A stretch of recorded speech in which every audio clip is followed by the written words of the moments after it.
வணக்கங்க. நான் என்னுடைய பெயர் யோகாச்சாரியார் நீலமேகன்னு சொல்லுவாங்க. எனக்கு வந்து இப்போ 75 ஆகப்போகுது. என்னுடைய பூர்வீகம் வந்து புதுவை மாநிலம் தான். பக்கத்தில் குயவரப்பாளையம்னு சொல்லுவாங்க. பக்கத்தில் நெல்லித்தோப்பு, குயவரப்பாளையம். அதுதான் என்னுடைய பூர்வீகம். என்னுடைய சுற்றங்கள், சொந்தங்கள், பந்தங்கள் அத்தனை வழியோரம் வாழ்ந்த ஒரே இடம் குயவரப்பாளையம். இப்போ எல்லாம் எங்கெங்கேயோ போயிட்டாங்க. என்னுடைய குடும்பமே இப்போது இல்லாமல் இருக்கு. நான் மட்டும்தான் கடைசி ஜெனரேஷன் சொல்லலாம். சின்ன வயசில் வாழ்க்கையில் வந்து கஷ்டம் என்பது எல்லாருக்கும் ஒன்று தான், எல்லாருக்கும் வரும். ஆனால் அந்த அந்த கஷ்டங்கள் அத்தனை பேருக்கும் ஒரே மாதிரி அமைவதே கிடையாது, அதில் சந்தேகமே கிடையாது. என்னுடைய கஷ்டங்கள் என்று சொல்லும்போது நாங்கள் வந்து குடும்பத்தில் வந்து ஒரு 9 பேர் பிறந்தோங்க. நான் வந்து 29/7/1949 பிறந்தேன். கடைசி என்னுடைய குடும்பத்தில் நான் தான் கடைசி பையன். என்னுடைய தாய் வேலை செஞ்சாங்க, என் தகப்பனார் வேலை செஞ்சாங்க. ஆனால் சாப்பாடு தான் அத்தனை பேருக்கும் நிறைய கிடைக்கிறதில்ல. உங்களுக்கு தெரியுமா ஒரு விஷயம், அந்த காலத்தில் நம்மளாம் வந்து சட்டி சோறு தான் சாப்பிட்டு போகணும். உண்மையிலே சொல்கிறேன். இப்போ தானே நிறையா வந்து சில்வரு, வெள்ளி, தங்கம் அப்படின்னு சொல்லிட்டு தட்டெல்லாம் வெளியில் வந்து போச்சு. அந்த காலத்தில் மண் சட்டியில் தான், மண் பானையில் தான் சமையல்லாம் செய்வாங்க. அதில் வந்து அந்த அந்த அந்த ஒரு சகாப்தத்தில் அந்த மாதிரி ஒரு சந்தர்ப்பம் கிடைக்கிறது என்பது அவ்வளோ சாதாரணம் கிடையாதுங்க. இப்போ நான் நினச்சி பார்க்குறேன், அந்த மாதிரி ஒரு சாப்பாடு நமக்கு கிடைக்குமான்னு முடியாது, இனியும் முடியாது. ஆனால் எங்கேயாவது பழம்பெரும் மனிதர்கள் வாழ்கின்ற இடத்துங்கள மாதிரி செய்யறது உண்டு, அங்கே கிடைக்கிறதும் உண்டு. ஆனால் இப்போத்திய சூழ்நிலையில் எங்கள் அம்மா என்ன தெரியுமா செய்வாங்க, ஒரு ஒரு ஒரு 1 கிலோ அரிசின்னு வச்சுக்கோங்க. அந்த 1 கிலோ அரிசி 9 பிள்ளைங்களுக்கு. அதில் 4 அண்ணன்களை இறந்துட்டாங்க. நாங்கள் 5 பேர் தான். 2 பொண்ணு, 2 பசங்க. அதில் நான் 3 பேர், 3 பசங்க 2 பெண்ணுங்க. யாருமே இல்லை, இப்போ தற்சமயம் இறந்து போயிட்டாங்க. அப்போ சமையல் செஞ்சு என்ன செய்வாங்கன்னா, குழம்பு வச்சுடுவாங்க, சோறு வடிச்சிடுவாங்க. அதை எல்லாத்தையும் வந்து ஒரே பாத்திரத்தில் போட்டு எல்லாத்தையும் ஒரு பெரிய கொடைப்பே ஆளுக்கு ஒரு மொத்தம் கொடுப்பாங்க. எல்லாரும் கையில், தட்டு இல்லாமல் தான் கையில் வாங்கி. வாழை இலை கூட கிடையாது, வாழை இலைக்கு பதிலாக கையிலன்னு சொல்லுவாங்க, கையில். அந்த மாதிரி தான் சாப்பிட்டு பழக்கம். இந்த வாழ்க்கையில் நிறைய சந்தர்ப்பங்களும் நிறைய சாப்பிட வேண்டிய வசதிகள் அத்தனையும் இருந்த போதிலும் அந்த காலத்தில் கிடைச்ச அந்த நிம்மதி இப்போ இல்லைங்க. அடிக்கடி எங்கள் அப்பா சொல்லுவாருங்க, காடு வாங்கினது வீடு போனது அப்படின்வாங்க. இப்போ நினச்சி பார்க்குறேன் நான், அந்த காலத்தில் பெரியவங்கள்லாம் வந்து ஒரு பழமொழிகளையும் சும்மா விளையாட்டு பரிகாசமாக சொல்லிட்டு போகல, ஆனால் அதெல்லாம் உணர்ந்து சொல்லியிருக்கிறாங்க. ஆனால் இன்றைய வாழ்நிலையிலையும் சூழ்நிலையிலையும் நாம் வந்து ரொம்ப ரொம்ப என்ன சொல்கிறோம், அதிகமான நேரம் இல்லைங்க, சந்தர்ப்பம் இல்லைங்க, யாருக்காக இருந்தாலும் வந்து நேரம் ஒதுக்கிடுறோம். அப்போலாம் அதெல்லாம் கிடையவே கிடையாதுங்க. வாழ்க்கை வந்து எக்ஸாம்பிளரோடு வாழ்ந்துன்னு இருக்கிறோம். அவங்க கொடுக்கின்ற உதாரணங்களோட வாழ்ந்துன்னு இருந்தோம். ஒரு சின்ன உதாரணம் சொல்கிறோம் பாருங்க. நம்ம பிறக்கும்போது, தம்பி எங்கப்பா சொல்லுவாங்க அடிக்கடி, நம்ம பிறக்கும்போது அறிவு இல்லாமல் தான் பிறந்தோம், ஆனால் சாகும்போது அறிவோடு செத்து போனோம்டா கண்ணு. இப்போ தான் நினைக்கிறேன் அதை. அடிக்கடி என்னுடைய யோகா கலை சொல்லிக்குவேன் நான். அடிக்கடி என்ன சொல்லுவேன்னா, quand on est né, on n'est pas intelligent. Quand on a mourir, on doit être intelligent. என்ன மாதிரி வார்த்தை பாருங்க. இதெல்லாம் வந்து இளமையில் வந்து சிலையில் எழுதின எழுத்து மாதிரி மனசில் இருக்குது. ஏன்னா அந்த பெரியவங்கள்லாம் நம்மளுக்கு வந்து விட்டு போன செல்வங்கள், அதை பணமாக நான் நினைக்கல, அவங்க சொன்ன கருத்துக்கள் தான் என்னுடைய மனசை இன்றைக்கும் அரிக்குது. இன்றைக்கு நான் வந்து யோகா கலையில் வந்து பெரிய ஒரு நிலையிலையும், அதே தமிழ் கலாச்சாரங்களையும் பண்பாடுகளிலும் ஒரு நிலையிலையும், அதே சமயத்தில் நம்ம வாழ்க்கை தரத்தில் ஒரு நிலையிலும் இருக்கிறதுனுடைய ஒரே காரணம் என்னன்னு சொன்னால், மூதாதையர்கள் நமக்கு காட்டி சென்ற அந்த சூழ்நிலை தான். இன்றைக்கி நம்ம நினச்சா கூட நம்மளுடைய எதிர்கால பிள்ளைங்கள் அந்த அளவுக்கு வர்றதுக்கு வழியே கிடையாதுங்க, சந்தேகம். என்னுடைய தகப்பனார் பேர் வந்துங்க கோவிந்தசாமி, சோலை கோவிந்தசாமின்னு சொல்லுவாங்க. என்னுடைய தாயார் வந்து உண்ணாமலையம்மாள். நீங்கள் பார்க்குறீங்களா, இந்த வீட்டுக்கு மேலே இருக்கோம் 3 சிலைகள், 5 சிலைகள் இருக்குது. அதில் என்னுடைய குடும்பத்தையே சித்தரித்து வச்சுருக்கிறேன் நான். 9 உங்களுக்கு காட்டு விட்டு போகிறேன். ஆனால் நான் படித்ததெல்லாம் வந்து சிறு வயதிலேருந்து லோக்கல் ஸ்கூலுன்றாங்களே, அது எங்கள் ஸ்கூலில் அந்த காலத்தில் சட்டை இல்லாமல் தான் போவோம். ஒரு சின்னதாக ஒரு அரைக்கால் சட்டை, ஒரு சின்னதாக பை, அதில் ஒரு புத்தகம் கூட இருக்காது. பெருமைக்குன்னா புத்தகத்தை தூக்கி தோல் மேலே போட்டுன்னு போகிற வழக்கம் அந்த காலத்தில் நல்லா தெரியும். அந்த காலத்தில் நாங்கள்லாம் பள்ளிக்கூடம் போனதுனுடைய ஒரே காரணம், அவங்க கொடுப்பாங்க, பால் கொடுப்பாங்க, ஒரு பழம் கொடுப்பாங்க, மதியம் சோறு போடுவாங்க. அதுக்காகத்தாங்க நான் போனேன். படிக்கணும், பெரிய புத்தாளி ஆகணும், வாழ்க்கையில் நம்மளுடைய தரத்தை உயர்த்திக்கணுன்ற எண்ணத்தெல்லாம் வச்சு நான் அந்த சின்ன பிள்ளைகள் அதெல்லாம் எப்படி தெரியும்? ஏதோ அம்மா அப்பா சொல்லுவாங்க, போட பள்ளியிடம் போனேடான்னு சொன்னேன். பள்ளியிடம் எதுக்கு போனேன், என்னத்துக்கு போனேன் கேட்கறதுக்கு ஆளே கிடையாது. ஏன்னா சும்மா வந்து எங்கள் வாத்தியார் அடிக்கடி சொல்லுவாங்க, ஏண்டா எதுக்குடா நீங்கள் வந்து பெஞ்சுக்கு சூடேற்ற வரீங்களாடா, படிக்கிறதுக்கு வரலையாடா அப்படின்னு சொல்லுவாங்க. ஆனால் அதுக்கு எல்லாத்தையும் நான் ஆப்டேட் தாங்க, உண்மையை சொல்லிடுறேன். லலிதப் ஸ்கூலில் படித்தேங்க. அதன் பிறகு கொஞ்சம் எவல்யூஷன்னுவாங்க, படிக்கணுன்ற ஒரு எண்ணம் வந்து போச்சு. அப்புறமேட்டு இங்கேருந்து விஓசியில் தான் படித்தேங்க. நான் இங்கேருந்து கொசப்பாளையத்துலேருந்து விஓசிக்கு கழனி வழியாக நடந்து போகிறது, ஏன்னா குறுக்கு வழியாக இருக்குமேன்னு சொல்லிட்டு எப்படியோ கீழே விழுந்து அது விழுந்து எப்படியோ காலையில் சீக்கிரமாக கழனி வழியாக நாங்கள் நேராக நான் தனியாக தான் போவேன். எனக்கு நண்பர்கள்ன்றதுலாம் கிடையாதுங்க அந்த காலத்தில். நண்பர்களும் என்னை விரும்பி நட்பு வச்சுக்க மாட்டாங்க என் கூட அந்த காலத்தில் இருந்த பசங்கள்லாம். அப்படி இருந்தும் அந்த விஓசியில் படித்தேன். விஓசி படித்து முடிச்சுட்டு அப்புறமேட்டு ஜேடிஎஸ்ன்னு சொல்லுவாங்க, ஜூனியர் பாலிடெக்னிக்னு சொல்லிட்டு இப்போதைக்கு வந்து அந்த ஸ்கூலில் வந்து இந்த பாரதியார் ஸ்கூல்னு சொல்லிட்டு பெண்கள் பள்ளிக்கூடமாக இருக்குது. அந்த சூழ்நிலாம் சொன்னோம்னா டைம் ரொம்ப ஓடிட்டு இருக்கும். அதன் பிறகு மோதிலால் நேரு பாலிடெக்னிக்கில் டிசிபி டிப்ளமோ இன் கமர்ஷியல் ப்ராக்டிஸ்ன்னு படித்தேன். அதன் பிறகு கொஞ்சம் காலம் வீட்டினுடைய பிரச்சனையினால் காசுக்கு வேணுன்றதுக்காரனால வாத்தியார் வேலைக்கு போனேன். வீரமாமுனியூர் ஸ்கூலில் வாத்தியாராக இருந்தேன். அப்புறம் மதகடிப்பட்டு ஹையர் செகண்டரி ஸ்கூலில் வாத்தியாராக இருந்தேன். இந்த சமயங்களில் தான் நான் வந்து கரஸ்பாண்டன்ஸ் கோர்ஸ் பிஏ முடித்தேன். BA history, social science, political science இதெல்லாம் படித்தேன். படித்து முடிச்சுட்டு அப்புறம் எனக்கு அதில் ஒரு சாட்டிஸ்ஃபேக்ஷனே இல்லை. வாத்தியார் தொழிலில் ஒரு வாத்தியார் ஏதோ போனோமா மாடு மேய்ச்சோமா கோலை போட்டோமான்னு அப்படின்னு போகிறத காட்டிலும் எனக்கு என் மனசு வந்து யோகாவில் வந்து ரொம்ப தள்ளி போச்சு. அப்போ நான் என்ன செஞ்சேன், சரி யோகா தான் செஞ்சுருவோமே, நம்மளுக்கு வந்து பற்றிய சூழ்நிலையில் மனப்பக்குவம் ஒன்றும் பரல, அந்த மனப்பக்குவம் அடையணும்னு சொன்னால் யோகா கற்றுக்கலாம்னு சொல்லிட்டு நம்ம கீதானந்த சுவாமி, கடவுளுக்கு மதிக்கத்தக்கவர், அவருடைய போட்ட பிச்சையில் தான் இன்றைக்கி இந்த வாழ்க்கை எனக்கு. ஆனால் ஐயன் இறந்துட்டாங்க. இப்போ அவருடைய மனைவியாரும் அவருடைய பிள்ளைங்களும் கவனிச்சுன்னு இருக்காங்கன்னு நினைக்கிறேங்க. நான் தற்சமயம் இந்த கம்பளிசாமி மடத்தில் தாங்க. ஆனால் அந்த கம்பளிசாமி மடத்தில் ஐயாவுக்காக நெற்றி வேறு சிந்த வழிச்சிருந்தேன் நான். எல்லாருக்குமே தெரியும், பாண்டிச்சேரியில் அத்தனை பேருக்கும் எப்படி இருந்தேன் யோகாவில் அப்படின்னு சொல்லிட்டு. பாண்டிச்சேரியில் ஸ்கூலில் யோகா சொல்லி கொடுத்த முதல் ஆள் நான் தாங்க. வாத்தியார் வேலையில் இருக்கும்போது எஜுகேஷன் டிபார்ட்மெண்ட் என்னை கூப்பிட்டு யோகா சொல்லிக் கொடுங்க அப்படின்னு சொல்லிட்டு கேட்டதுனால அங்கேருந்து பர்மிஷன் வாங்கி ஒரு ஸ்கூல்லையும் போய் யோகா டெமான்ஸ்ட்ரேஷன் பண்ணிட்டு வந்தேன். இன்றைக்கி வந்து யோகா வந்து உலகம் முழுமையும் போயிருக்கேன். ஸ்கூலு காலேஜு எல்லா இடத்துலையும் இன்ட்ரடியூஸ் பண்ணி வச்சுக்கிறாங்க. ஆனால் முதல்ல வித்துட்டவர் நான் தான், அதில் சந்தேகம் இல்லை. என்றைக்கு யாராக இருந்தாலும் சொல்கிறதுக்கு வழி உண்டு. அதன் பிறகு பார்த்துட்டு என்ன வேலை, திடீர்னு ஒரு சந்தர்ப்பம் கிடச்சிது ஜெர்மனி போகிறதுக்காக. ஏன்பா இங்கேயே இருக்கிறேன், நீங்கள் எங்கள் கூட வாங்கினேன், ஜெர்மனியில் யோகா சொல்லி கொடுங்கன்னு சொல்லிட்டு. அப்போ ஜெர்மனுக்கு வந்து ஒரு 3 மாதம் போனேன்.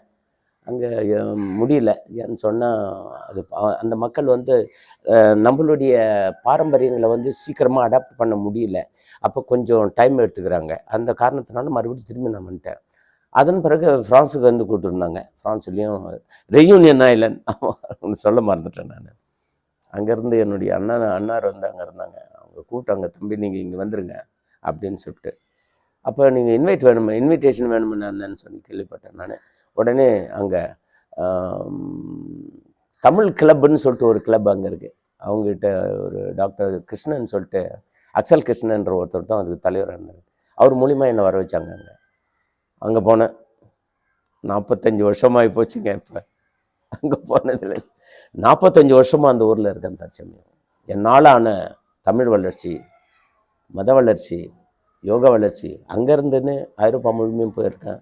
அது மட்டும் இல்லாமல் ஆசியாட்டிக்கில் கம்போடியா, இந்தோனேஷியா அந்த மாதிரி பல ஊர்கள்லாம் போனேன். போயிட்டு இப்போ தற்சமயம் அங்கே தான் இருக்குன்றேன்.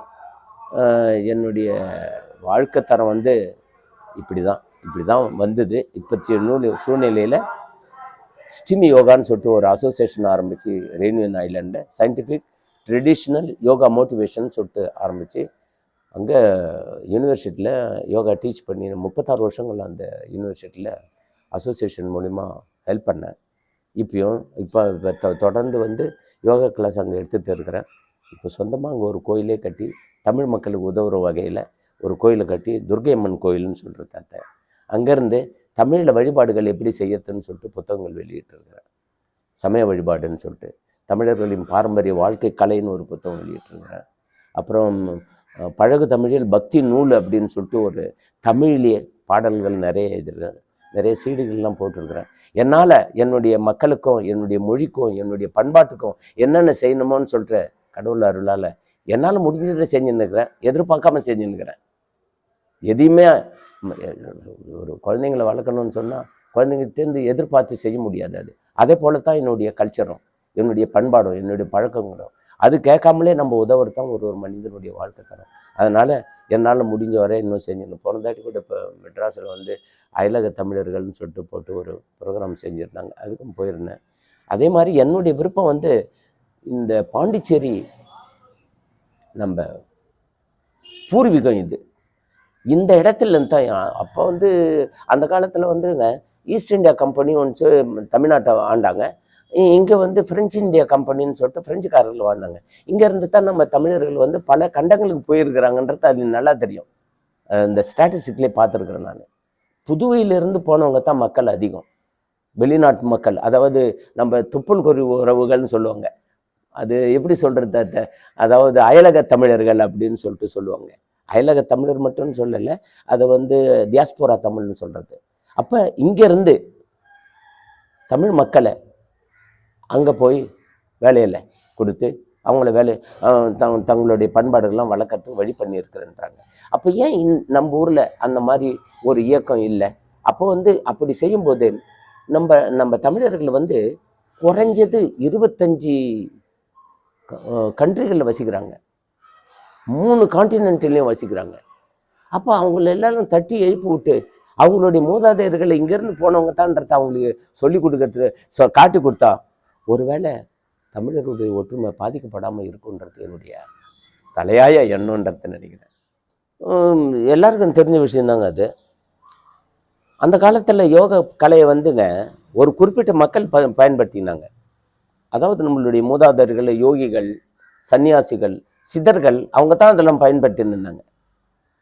ஆனால் அந்த கலை வந்து மற்றவங்களுக்கு போய் சேரணுன்ற ஒரே ஒரு நல்ல எண்ணத்துலேயோ எப்படியோ தெரியல, 2014 நம்மளுடைய பிரைம் மினிஸ்டர் வந்து யோகா வந்து ஒரு யூனிவர்சல் சப்ஜெக்டு, அது எல்லாரும் கற்றுக்கணும், பயன்படணும். இந்தியா வந்து ஒரு ஆன்மீக பூமி, இங்கே வந்து நீங்கள் கற்றுக்கிட்டீங்கன்னு சொன்னால் எதிர்காலத்தில் நம்மளுடைய மனித சமுதாயம் மேல்நிலை அடையும்ன்ற காரணத்தை வச்சு அவர் வந்து யுனெஸ்கோவில் ஃபைட் பண்ணி யுஎன்ஓவில் 21 ஜூன் மாதம் இன்டர்நேஷ்னல் யோகா டேன்னு சொல்லிட்டு ஆரம்பிச்சு விட்டார். அந்த ஒரு கருத்தை மேற்கொண்டு உலகம் முழுமையும் இப்போ தற்சமயம் யோகா செய்கிறாங்க. அந்த காலத்தில் யோகா வந்து ஒரு செக்ட் அப்படின்னு சொன்னாங்க, அது ஒரு ரிலீஜன்னாங்க, அது வந்து ஒரு குறிப்பிட்ட சாரர்களை மட்டும்தான் பழகணும் அப்படின்றலாம் பேசிட்டு இருந்தாங்க. ஆனால் இன்னைக்கு வந்து உலகம் முழுமையாக வந்து இது அமெரிக்கன் யோகா, இது ஆஸ்திரேலியன் யோகா, இது ஐரோப்பியன் யோகா, இது இந்தியன் யோகா அப்படின்ற ஒரு நிலைமைக்கு வந்தாச்சு இப்போ தற்சமயம். ஆனால் யோகாவை நம்ம பார்க்கும்போது ஒன்று சொல்லுவாங்க, எப்பொருள் யார் யார் கேட்பினும் அதன் மெய்ப்பொருள் காண்பது இருக்குதுன்னு சொல்லுவாங்க. யோகாவில் வந்து இருக்குது. இப்போ நான் ஒரு இந்துவாக இருக்கிறோம்னு நான் ஆசைப்படுறேன். அப்போ அந்த யோகா வந்து அதில் வந்து பயன்படுத்துறது தப்பு கிடையாது இல்லையா? யோகாவை வந்து என்னுடைய மதத்தில் பயன்படுத்துறது தப்பே கிடையாது அதில். ஆனால் யோகா தான் ரிலீஜன் சொல்கிறது தப்பு, பெரிய தப்பு. அது ஒரு குறிப்பிட்ட சாரருக்கு ஓடி போயிடாது. அதை யூனிவர்சலாக பார்க்கணும்னு சொன்னால் அதனுடைய தாத்பரியங்கள் என்னன்றதை பார்க்கணும். அந்த ஒரு காரணத்தை வச்சு நான் வந்து யோகா பாரம்பரியம், அறிவியல் நோக்காகவும் அதை ஒரு பாரம்பரிய நோக்காகவும் அதை கல்வியில் கொண்டு போகணும் அப்படின்றது தான் என்னுடைய விருப்பம். அந்த பாரம்பரியத்தை வந்து கீழ்மட்டத்திலிருந்து, அதாவது குழந்தைகளிலிருந்து வயது முதிர்ந்தவங்கள் வரைக்கும் எல்லாத்தையுமே வந்து யோகாவினுடைய அது அந்த கலை மனிதனுடைய அதாவது ஆரோக்கியத்திற்கு பயன்படக்கூடிய ஒன்று அப்படின்றத என்னுடைய மனசு மூலியமா நினைக்கிறேன். இதை ஒரே காரணத்தை வச்சு அந்த தீவு முழுமையும் 21 ஜூன் மாதம் வருகின்ற ஜூன் மாதம் அப்பெல்லாம் தீவு முழுமையும் வந்து ஃப்ரீயாக கிளாஸ் எடுப்பேன் நான். அதில் வந்து இந்த கவுன்சில் ஜெனரல் ஆஃப் இந்தியா அவங்களுடைய கொலாபரேஷனில் வந்து தீவு முழுமையும் கிளாஸு இன்டர்நேஷ்னல் யோகா டே அப்படி செஞ்ச காரணத்தினால இந்தியா வந்து யோகாவினுடைய சொத்துன்றத யாரும் மறக்கூடாதுல்ல. யோகம் வந்து இந்தியாவினுடைய அந்த சொத்து. அது வந்து நம்மளுடைய பாரம்பரியம் மட்டும் கிடையாது, அது ட்ரெஷர். நம்ம மக்களால் கண்டுபிடிக்கப்பட்ட ஒரு பெரிய சகாப்தம் அது. அதை வந்து மற்றவங்க வந்து பகிர்ந்து கொள்றதுக்கு முன்னாடி அதை நம்ம சொல்லணுன்ற காரணத்தினால அந்த தீவு மொழியும் நான் வந்து ஃப்ரீயாக வந்து யோகா கிளாஸ் எடுக்கிறது. அப்போ நான் வந்து அந்த யோக கலையை வந்து ஆரோக்கிய வழியில் நான் பார்க்குறேன், சயின்டிஃபிக்கல் வழியில் அதை நான் பார்க்குறேன், அறிவியல் வழியில் நான் பார்க்குறேன்.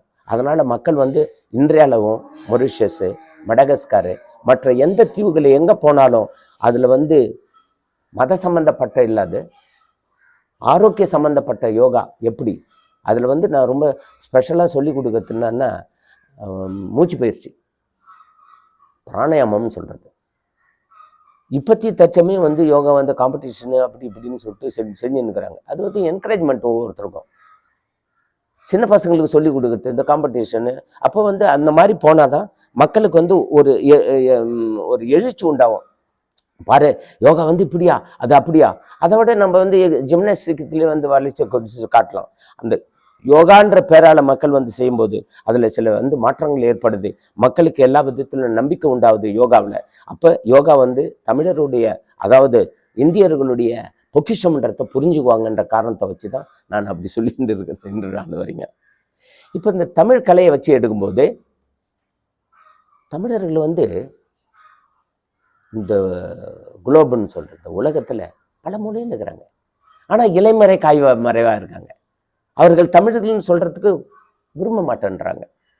இப்போ ஒரு சின்ன உதாரணத்துக்கு எடுத்துக்கிட்டோம்னா இப்போ நான் இருக்கிற ஊரில் வந்து ஒரு 3 லட்சம் மக்கள் இருக்கிறாங்க. அந்த 3 லட்சம் மக்களில் வந்து தமிழர்களும் கலந்துருக்காங்க. அந்த ஒரிஜின் என்னன்னு சொல்கிறதுனா African origin, European origin, Chinese origin, மற்ற ஒரிஜினும் கூட சேர்ந்துருக்காங்க. அப்போ எல்லாமே ஒற்றுமையாக வாழ்ந்துருக்கிறாங்க. அப்போ அதில் தமிழர்களும் இருக்காங்க. அதில் வந்து 9 லட்சம் மக்கள் வச்சுக்கிறாங்க இந்த ஊரில் தீவில். அப்படின்னு இருக்கும்போது இந்த 9 லட்சம் மக்களுடைய வாழ்க்கை தரத்தில் ஒரு 3 லட்சம் குறிப்பிடத்தக்கவங்க தமிழர்கள் இருக்காங்க. ஆனால் அவங்களுடைய பாரம்பரியத்தை மதிக்கிறாங்க. மொழி வந்து அந்த அளவுக்கு முக்கியத்துவம் கொடுக்க மாட்டாங்க. நாங்கள் தமிழ் படித்தா அதனால எங்களுக்கு என்ன வருமானம் வரப்போகுது, என்ன வந்து மேல்நிலைக்கு போகிறோம் அப்படின்னு ஒரு கேள்வி கேட்குறாங்க. அதுவும் கேட்குறது நியாயம் தானே. இன்றைக்கி வந்து எங்களுடைய லோக்கல் லாங்குவேஜ் படித்தோம்னா நல்லது. ஆனால் அதுக்காக வந்து நான் விட்டு கொடுக்கல, முடிஞ்ச வரலும் அப்படிலாம் சொல்லாதீங்க.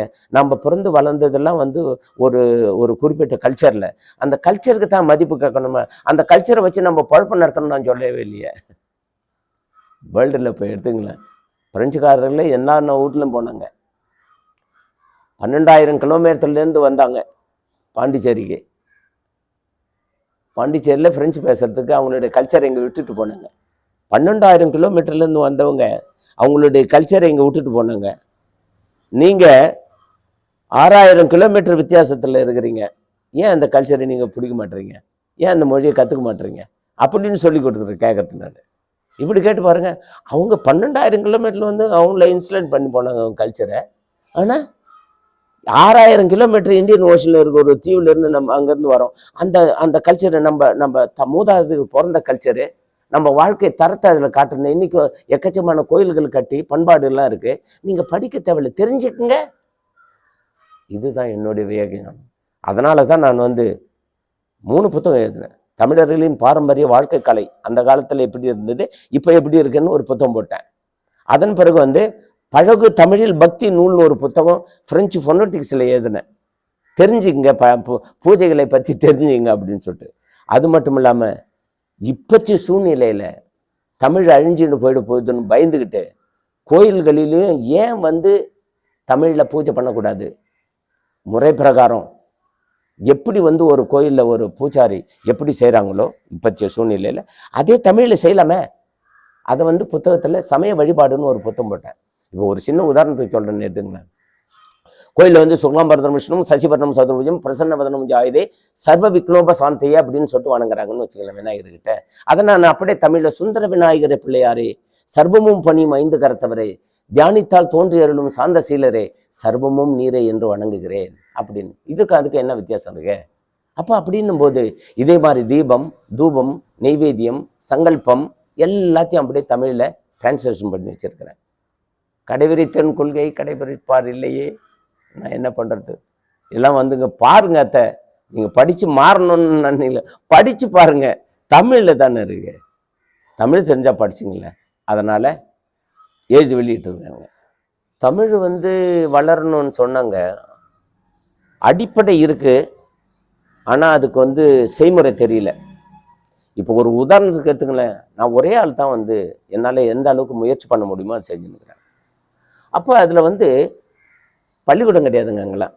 இப்போ கொஞ்சம் எவல்யூஷன் ஆகுது. அதுக்கு முன்னாடி வந்து கோயிலுங்கள்லேயே தான் வச்சுக்கோங்க. கோயிலுங்களில் தமிழ் சொல்லிக் கொடுக்கறது, கொஞ்சம் தமிழ் பாடல்கள் சொல்லிக் கொடுக்கறது, அப்புறம் தமிழ் கலைகளை சொல்லிக் கொடுக்கறது. அது என்ன நம்ம ஊரில் சொல்லுவாங்கள்ல இந்த கூத்துன்னு சொல்லிட்டு, அது பால் தமிழ்ன்றானுங்க. பால் தமிழ் கூத்தைத்தான் வந்து பால் தமிழ்னு சொல்கிறது. இந்த ராமாயண காவியங்கள் அது சொல்லுவாங்கள்ல, சத்யவான் சாவித்திரி, நல்லதங்கால், அந்த மாதிரி நாடகம்லாம் அங்கே செய்கிறானுங்க. அப்போ வந்து தமிழ் பள்ளிக்கூடம் இருக்கணும்னு அவங்களுக்கு பிடிக்கல. தமிழ் பள்ளிக்கூடம் வைக்கிறதுக்கு உதவி வேணுமில்ல நிறையா. அப்போ கோயிலுங்களில் ஒரு சின்ன இடத்துங்களில் படிக்க வரவங்ககிட்ட, ஆனால் அவங்களுக்கு அந்த அளவுக்கு அது விருப்பம் நிறைய இல்லை. ஆனால் தமிழ் கற்றுக்கணுன்ற விருப்பம் இல்லை. ஆனால் அதில் வந்து டான்ஸு, பரதநாட்டியம், ஏதாயிலும் டான்ஸ் கற்றுக்கலாம், ஃபோல்க்லோரிக் டான்ஸ் கற்றுக்குவாங்க. அப்புறம் வந்து சில ஆட்டங்கள், பாடல்கள்லாம் அப்படி கலந்துக்குவாங்க. அது அங்கே வந்து இந்த உடுக்கையெல்லாம் ரொம்ப வச்சுருவாங்க. ஆனால் அந்த நம்ம வந்து அது என்ன சொல்கிறது, பம்பை உடுக்கைன்னு, பம்பை கிடையாது, ஆனால் உடுக்கை வச்சு அடிப்பாங்க. மற்றபடி அவங்களுக்கு ஒரு ஒரு வகையான மோளம் இருக்குது. அந்த மாதிரி மோளத்தை வந்து அதை வந்து தம்பூர்னு சொல்லுவாங்க. மேளம்ன்ற வார்த்தை வந்து மோளம் அப்படின்னுவாங்க. அதில் வந்து இந்த பறைன்னு சொல்கிற ரொம்ப அருமையாக வாசிப்பாங்க. அதுக்குன்னு ஒரு கூட்டமே இருக்குங்க, அடித்து எழுப்பிடுவானுங்களே பறைய. அங்கங்கே ஒரு ஒரு ஒரு ஒரு கொம்மின்ன்றது அங்கே வந்து அவனுங்களை அதிலெல்லாம் அந்த மாதிரி கலைகளில் வந்து ரொம்ப விருப்பம் உண்டு. ஆனால் தமிழ் கற்றுக்கணும், தமிழில் வந்து ஒரு ஸ்காலர் ஆகணும் அப்படின்ற எண்ணம் இது வரைக்கும் வரல. ஆனால் மொரிஷியஸில் தமிழர்கள் வந்து கொஞ்சம் எவல்யூஷனில் வந்துன்னுக்குறாங்க. மடகஸ்கர் என்ற ஊர் இருக்குது, அந்த இடத்துல கொஞ்சம் தமிழர்கள் இருக்குது. ஆனால் அங்கே வந்து ஒரிஜின் கிடையாது, தமிழர்கள் நிறையா கிடையாது.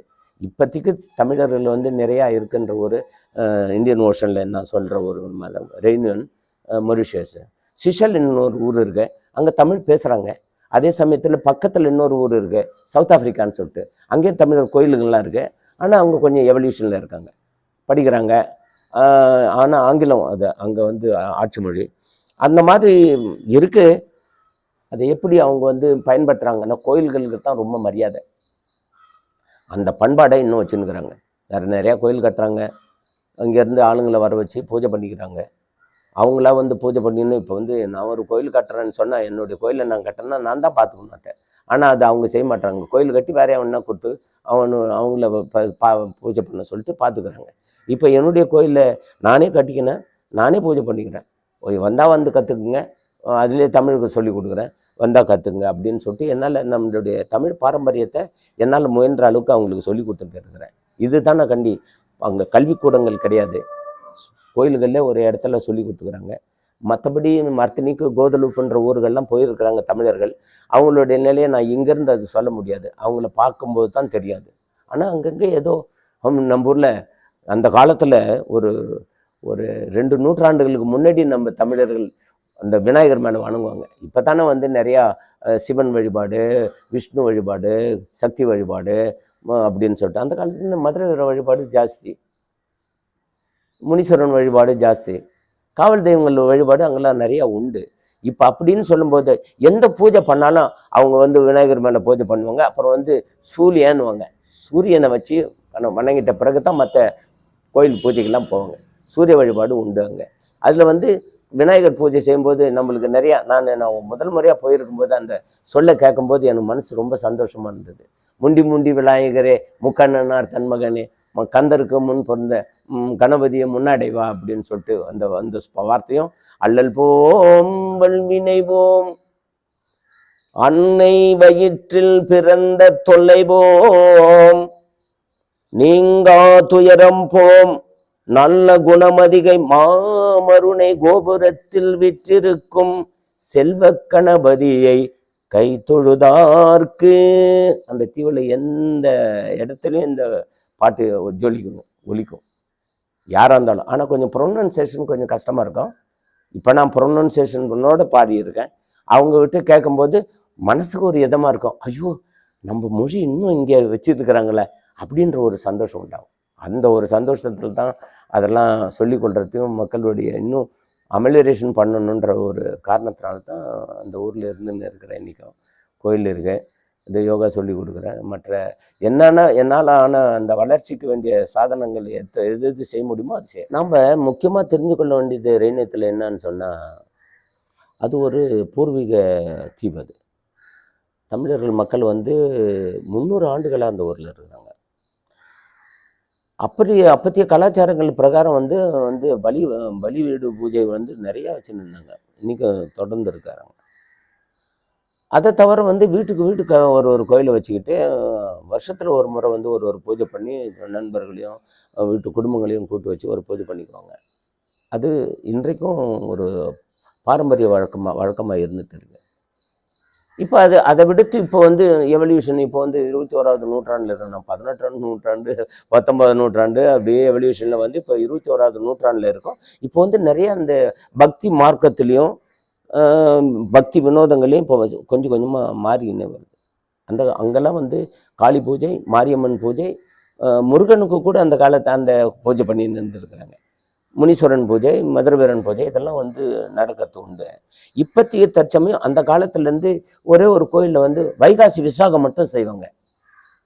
இப்போ தான் குறைஞ்சது ஒரு ஒரு ஒரு 10 வருஷங்களா இப்போ தான் தீபாவளி செய்கிறாங்க. ஒரு 10-15 வருஷங்களில் பொங்கல் இப்போ அதன் பிறகு கொஞ்சம் எவல்யூஷன் வந்தோடனே பொங்கல் செய்கிறாங்க. அப்புறம் விநாயகர் சதுர்த்தி செய்கிறாங்க. இப்போ இது தவிர மற்ற டேட்டிங்களை வச்சு தெரிஞ்சு கொள்ளணும்னு ரொம்ப விரும்புகிறாங்க. அதை வச்சு நவராத்திரி செஞ்சுருக்கிறேன் நான் அடிக்கடி. அதுக்குன்னு விநாயகர் சதுர்த்திக்கு நம்மளுடைய பாரம்பரிய முறை பிரகாரம் மண்ணால் விநாயகரை செஞ்சு பூஜை பண்ணுறது இங்கே வழக்கம். அந்த பூஜை முதல் முறையாக இன்ட்ரடியூஸ் பண்ணது நான் தான். அங்கேருந்து ஃப்ரான்ஸ்லேருந்து களிமண்ணை வர வச்சு ஒரு 30-35 விநாயகரை செஞ்சு ஒரு வீட்டுகளுக்கும் கொடுப்பேன். அந்த விநாயகரை 3 நாள் அங்கே வச்சுருந்துட்டு அப்புறம் எல்லாருமே ஒன்றா சேர்ந்து கடலில் கொண்டு விட்டுருவோம். இங்கே எப்படி நடந்ததோ அதை இன்றைக்கும் செஞ்சுன்னுக்கிறாங்க. நான் இதை தவிர்த்து மகாசிவராத்திரி ரொம்ப சிறப்பாக இங்கே செய்வாங்க. அதெல்லாம் நம்மள மடாதிபதிகள் கோயிலுங்களில் அப்படி செய்யறது உண்டு. எப்படின்னு சொன்னால் அந்த மாதிரி அந்த காலத்துலனா விநாயகர் நம்ம கம்பளிசாமி இடத்துல நம்ம கீதானந்த சுவாமி செஞ்சுருக்கிறாங்க அங்கே. அப்போ அந்த காலத்தில் மகாசிவராத்திரிக்கு 5 கால பூஜை. அதில் பிரதிவி லிங்கம், பிரதான லிங்கம்னு சொல்லிட்டு 2 லிங்கம் இருக்குது. பிரதான லிங்கம் என்பது அங்கே இருக்கிறது. பிரதிவி லிங்கம் என்றது மண்ணாலான லிங்கத்தை செஞ்சு இரவு முழுமையும் பூஜை பண்ணி 5 கால பூஜை பண்ணி மறுநாள் அந்த லிங்கத்தை பல்லக்கில் வச்சு ஜோடித்து எல்லாரும் மணி அடிச்சுக்கிட்டு கடலில் கொண்டு போய் விட்டுட்டு வருவோம். அந்த பாரம்பரியம் நம்மளுடைய டிப்பிக்கல் தமிழ் கல்ச்சர்.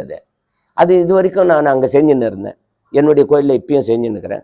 ஆனால் பெரும்பகுதியான கோயில்களில் வேறு மாதிரி செய்கிறாங்க. இப்போ மொரிஷியஸ் எடுத்துக்கினா மகாசிவராத்திரி காவடி எடுப்பாங்க. இப்போ மகாசிவராத்திரியில் ரெயினியத்துக்கும் மொரிஷியஸுக்கும் வேறுபட்டு இருக்கும் மகாசிவராத்திரி. அந்த மாதிரி சில கார்த்திகை தீபம் இப்போ தான் கொஞ்சமாக தெரிஞ்சுன்னு வராங்க. மற்றபடி கிருத்திகைக்கு மாதம் கிருத்திகை செய்வாங்க. நான் எப்போதும் மாதம் பௌர்ணமி பூஜை செய்வேன். மாதம் அமாவாசை பூஜை செய்வேன். அமாவாசைக்கு மூதாதையரோட பூஜை அது இன்றைக்கும் மரியாதையாக வச்சுருக்கிறாங்க. பெற்றோர்களுக்கு ரொம்ப மரியாதை. பெற்றோர்கள் இறந்து போயிட்டாங்கன்னா அவங்களுக்கு செய்கிறாங்க. ஆனால் அப்போ இன்றைக்கும் அந்த காலத்துலேருந்து ஒரு வருஷம் ஒரு நாள் இருப்பாங்க. மற்ற எந்த ஃபேத்துக்கும் போக மாட்டாங்க. வீட்டில் ஒரு ஒரு இறப்பு நடந்து போச்சுன்னு சொன்னால் ஒரு வருஷம் ஒரு நாள் எல்லாருமே இருப்பாங்க, கஷ்டமாக இருப்பாங்க. அப்படி அந்த மாதிரி ஒரு நிலைமையில தான் இப்போ இன்றைய நாள் வரலும் மக்கள் இருக்காங்க. ஆனால் இப்போ இப்போ நீங்கள் கேட்டீங்க இது எப்படி மக்கள் வந்து என்ன எதிர்பார்க்குறாங்க, இன்னும் கொஞ்சம் வந்து இன்னும் முன்னோக்கி வரணும் அப்படின்னு சொன்னால் அவங்க எதிர்பார்க்குறது ஒன்றுமே கிடையாது. அவங்க எதிர்பார்க்குறது இப்போ எவ்வளோ பேர் டூரிஸ்ட்டுங்க வராங்க, மக்களை பார்க்குறாங்க. அந்த ஒரே காரணத்தினால தான் நம்ம இது ஓசிஐ கார்டுன்னு சொல்லிட்டு அவங்களுக்கு வழி பண்ணி கொடுத்துருக்குறாங்க. அதில் வந்து ரொம்ப பேர் விரும்புகிறாங்க. நம்ம மக்களை நீங்கள் வந்து பார்க்கணும், அவங்களுடைய மூதாதையர்கள் எங்கேருந்து வந்தாங்க அதையும் தெரிஞ்சு கொள்ளணும், அவங்களோட உறவு கொள்ளணும், அவங்களுடைய தாம்பத்திய உறவுகளை வச்சுக்கணும் அப்படின்னு சொல்லிட்டு நினைக்கிறவங்க நிறைய பேர் இருக்கிறாங்க. இன்றைக்கும் அந்த அந்த ஒரு சூழ்நிலையை உருவாக்கி நிற்கிறாங்க. அதே சமயத்தில் வந்து இப்போ ஒன்று எடுத்துங்களேன், நம்ம ஒரு கொலாபரேஷன் கேட்குறாங்கன்னு வச்சுங்களேன், அதுக்கு வந்து நம்ம ஊரில் வந்து ஃப்ரெஞ்சு மொழி தெரிஞ்சாகணுமே. அந்த மொழி தெரிஞ்சால் தானே தமிழ் அங்கே கற்றுக் கொடுக்க முடியும். அவங்களுக்கு தமிழ் தெரியாது, இங்கே ஃப்ரெஞ்சு மொழி தெரியாது. அப்போ எப்படி ஒரு கொலாபரேஷன் ஏற்படுத்த வழி உண்டு? அப்போ இங்கே இருக்கிறவங்க நல்லா ஃப்ரெஞ்சு படித்தவங்க, ஃப்ரெஞ்சு தெரிஞ்சவங்க அங்கே வந்தாங்கன்னா ஏதாயிலும் வந்து ஒரு யூனிவர்சிட்டியில் அடிக்கடி வந்து கான்ஃபரன்ஸ் போடுவாங்க. அந்த மாதிரி முறையில் அவங்களுக்கு வந்து ஒரு வழி பண்ணி விடலாம். ஆனால் இந்நாள் வரைக்கும் யூனிவர்சிட்டியில் ஒரு கிளாஸ் வச்சுருக்கிறாங்க. அதாவது நானும் கிளாஸ் எடுத்துருக்குறாங்க. அதை வந்து என்னன்னு சொல்கிறது தான் இலா அப்படின்னு சொல்லுவாங்க, இன்ஸ்டிடியூட் லாங் ஆந்த்ரோபாலஜி அப்படின்னு சொல்லிட்டு வச்சுருந்தாங்க. அதில் கிளாஸ் எடுத்துன்னு அந்த தமிழ் கிளாஸு. ஆனால் பசங்க வந்து விரும்பி வர்றது கிடையாதுன்னு வச்சுக்கலாம். வருது போகுது. ஏன்னா அந்த பிள்ளைங்களுக்கு ஒரு நம்பிக்கையை உண்டாக்குறதுக்கு வேண்டிய வழி வேணுங்க.